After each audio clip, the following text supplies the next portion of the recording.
going on, guys? We are starting off the video here in the morning in the truck. We are headed to Orlando Speed World for a race. We got the black GT500 in the trailer. This is a street car race. I'm not too sure on too many details of who puts it on. It has a weird rule that cars need to be driven in and not trailered. My car is perfectly capable of driving there and back, but I live an hour and a half away.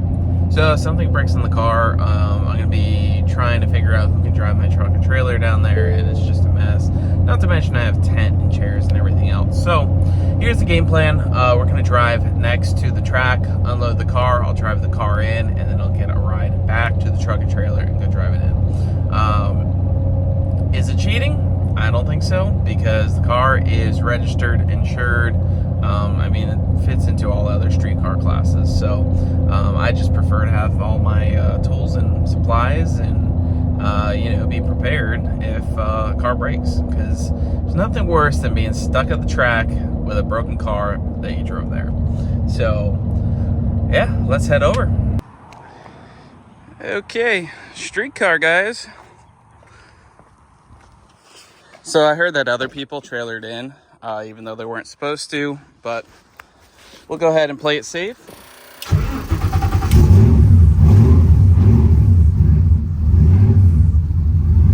Ready to go. Should we turn the AC on? Aw, it's not working today. Strange. Just your normal street car.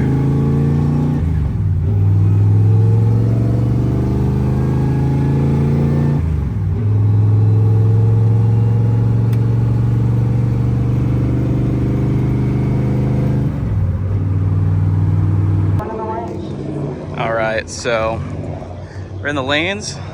Here's some other 9.0 cars. I'll be getting the vendors ready here any minute. So once again, when you can, cars to the lanes. Turbo S. Make sure you stop at tech at the rear. I don't know who else is in my class.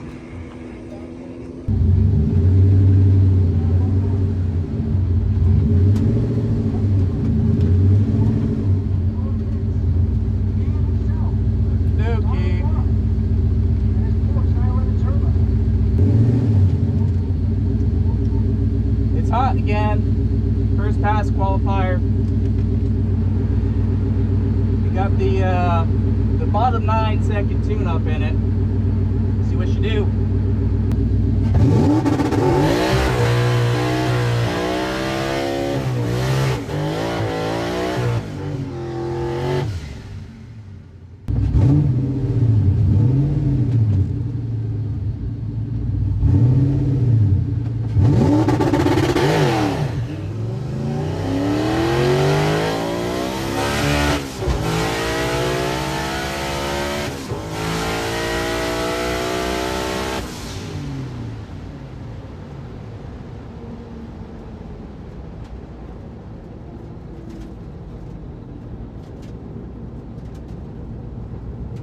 To start, probably 9 something. Seemed a little lazy.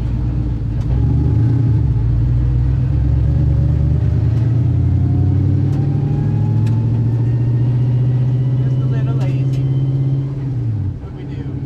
10:48. That's slow. That's slow. Why so slow?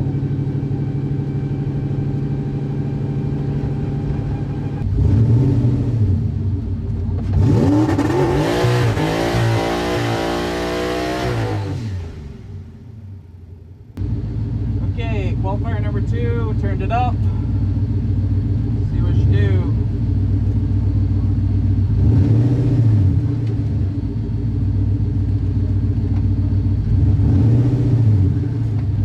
It's hot. Hot, hot, hot, hot, hot.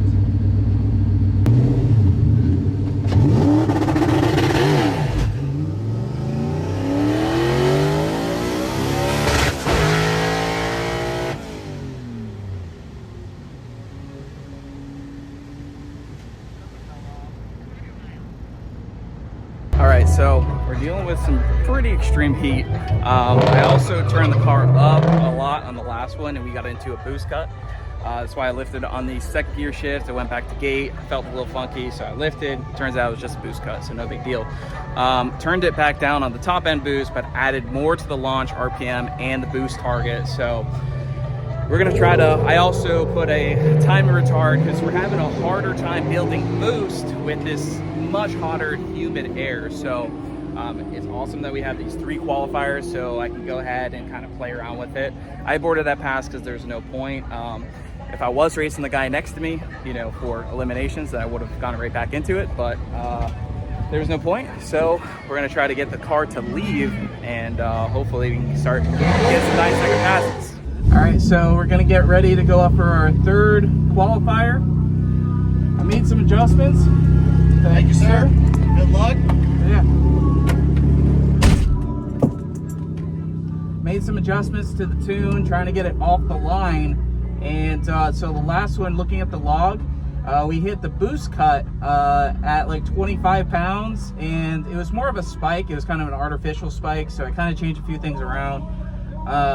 It's really only seeing about 15 to 17 pounds of boost, but it just had that spike because I tried to turn the boost up. So hopefully we can get it off the line, turn the RPM up, turn the boost target up, and we'll see what happens. I think there's only 4 cars in the class. 4 cars, something like that. We'll see what happens. Okay, qualifier number 3. Turned up some spice. See what we can do.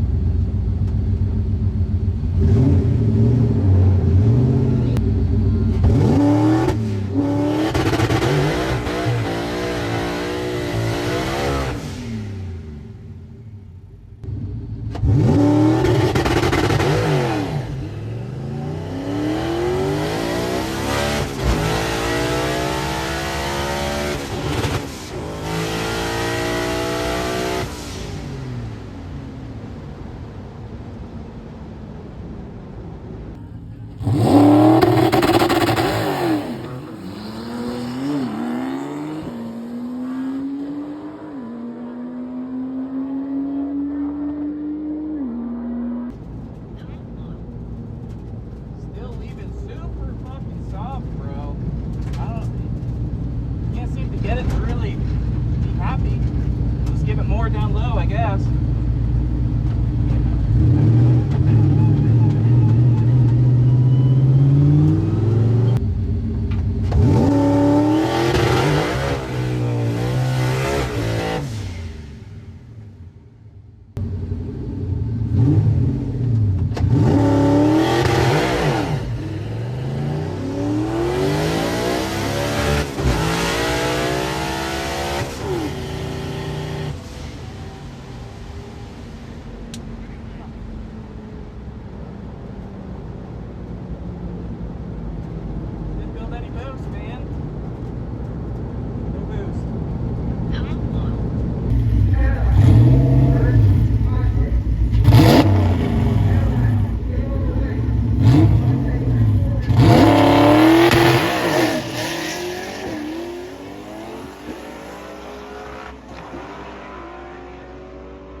All right, so pretty unfortunate. This is what I've kind of been battling all day. I've been trying to get it to build some boost off the line. It just was not doing it. So boost. Went into negative timing to try to get it to go. There's our RPM. So we got up to, let's see, we left on 4.5 pounds. And then as soon as it almost left, it almost did. Right there. It was right before it, so you can see your target boost, it's on 4 pounds. So you're just not getting the boost with this high temperatures outside with humidity and everything. So you can see this big drop. That is the bog. So there's ways to counteract this. You know, turbo, nitrous, for example, can counteract it, but higher RPM, sitting on the 2-step for longer, something like that, but you can see it just fell down. We came back and we were doing pretty good. Started coming up on boost. You can see right there, we were getting some boost. And then second gear, starting to make some power. So, really not that much boost. And then went to fifth. I was looking at the guy in front of me. I need to just look at myself, and I went to fifth. No, I never do that. And I was like, well, if I was looking at him, I'm like, well, maybe I can catch him if I get a really good third shift. And then I went to fifth. Happens. Kind of kicking myself. That should have been a pretty easy win, but it wasn't. Very, very hot. I have sweat going down. But I think we're gonna pack it up, go home, because we lost. Happens sometimes, so. All right, guys, so we are on the drive back. I'm a little disappointed and thinking about, you know, what happened and what we could do better for, you know, really the next stuff. I think getting the car out to a track rental soon will help in getting some practice with the Pro Tree, because so we were going pretty consistent, like 0.3 on the Pro Tree, which, don't get me wrong, is not fast by any means, but for a stick shift car, it's pretty quick and consistent. You know, 0.01 is obviously what everyone wants, but the 0.3 is consistent, but it seems like we're almost leaving too early because we're not on the two-step long enough to build boost. So there's a few ways to kind of counteract that. Some people use a hydro and they'll build boost on the first bulb and essentially like kind of release the clutch, get the car to roll forward while still being on two-step. Problem with that is it's very easy to roll too far forward and red light. So there's some options there. I was also thinking about nitrous kit. So I have the nitrous kit that was from the 04 Cobra, and I was thinking with the Holly, I can actually do some pretty cool things to control it. So I can use it to build boost on the two-step. So it can basically be activated, you know, wide open throttle. You can require over 75% throttle. You can make it do a timing retard when it sprays, but if we're doing a 50 shot, really don't need to pull any timing. So 50 shot, you know, basically say, hey, when it's, you know, below 10 pounds of boost, spray the 50 shot, and TPS is wide open throttle, basically being a spool aid. Not exactly a power adder, but a spool aid, and, you know, a little bit of a cooling factor in there. So it can also be activated on the two-step. So while we're trying to, you know, bump in to build boost, it'll spray and it'll spool the turbo super quick. So I'm kind of thinking with these hot style events, it might be the move to get the car to really go down track, because it either blows tires off to the 8th mile or it bogs. So finding that right window in this hot weather, we're over 2,000 DA today, and I think it's 95 to 100 degrees. It's just not able to build that boost fast enough. The air density is not there, and we're just falling out of boost. Once it comes back, you know, I mean, it hauls ass, and there's a chance we could have won that race, but I don't think so if I hit third gear. But yeah, it always happens to me. I always need to just stop paying attention to the other person, run my race, and just do my thing. But, you know, it happens. So maybe nitrous. We still have never done a track rental with the car. You can make massive improvements at a track rental because you can kind of just go back to back. You know, it doesn't leave good, okay, back the car up, go again, and go, you know, 15, 20 passes if you have to. Usually I don't want to make 15, 20 full passes, but, you know, do what you need to, and that car needs some 8th mile work. We also have some other changes we need to make to gearing. The 315 rear gear is just so long. It's also part of this bogging problem, because the car needs to make so much power to power through that first gear that it's basically holding us back, and it either goes or bogs. So I think a rear gear change will help. Maybe we'll do that before nitrous, I don't know. The 26-inch tire that we had before, it actually worked pretty well. So we kind of have a lot of different things to kind of figure out and think of to tweak to get the car really consistent in these elimination style races, because seeing the cars over there, I really think we should have had this race in the bag if it was cooler weather all day long. But because it was so hot, we're dealing with these just hot conditions, not getting the turbo to spool. We're not going to go anywhere. Obviously, changing to a smaller turbo can help for the short track, but won't help out back.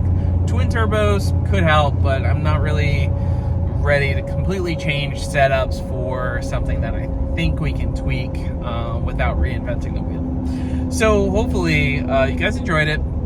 I really was feeling pretty hopeful. We had 3 qualifiers. We were kind of getting closer and closer. I think we even went a 1.6 60 foot, and it was just about to go, and then boom, fell out of boost. When it falls out of boost, that big single, it's just going to be hard to get back into power at that lower RPM. That's where that nitrous would really come in, because the nitrous is going to say, okay, well, if we're wide open throttle, we're at above, let's just say 2,500 RPM, and we got no boost, it's under that 8-pound threshold or something like that. It's going to say, okay, yeah, let's spray. So that's kind of what I'm thinking, but I guess we'll find out if that's the move or not. Comment down below what you think. Should we put nitrous on it? Should we not? It's not a scramble. It's not so that we can make more power. It's so that we can get the power in the car sooner where we want, and we'll go from there.